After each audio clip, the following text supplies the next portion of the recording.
يعد مسلسل لحظة وداع من المسلسلات التركية التي حظيت بمتابعة كبيرة من قبل الجمهور العربي، والذي تزامن عرضه مع مفورة هذه المسلسلات، ما جعل الكثير من هذا الجمهور يتعلق بشخصيات هذا المسلسل، ولا سيما الطفلتين غنى وإيناس.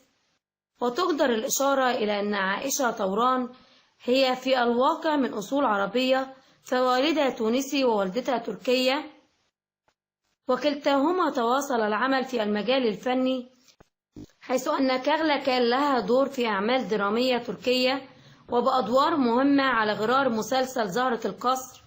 لحظة وداع هو مسلسل درامي اجتماعي تركي مدبلج إلى اللغة العربية باللهجة. تدور قصة المسلسل التركي حول شخصية الطبيبة ليلى، وهي أم الابنتين، وتعيش في سعادة وفرح مع زوجها الذي يعمل كاتبا.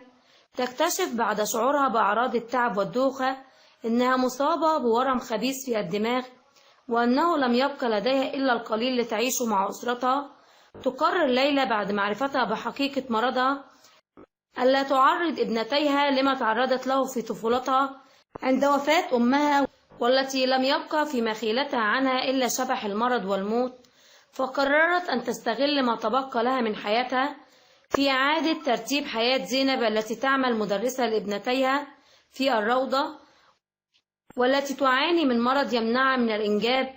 تهيئ لها الظروف حتى تتزوج من زوجها رجاء وتتنازل لها عن ابنتيها، لكن تشاء الظروف أن يقوم زميلها الطبيب إياد بإجراء عملية صعبة لها، وتعيش لتواجه حقيقة ابتعاد ابنتيها عنها وابتعاد زوجها وتزوجه من زينب.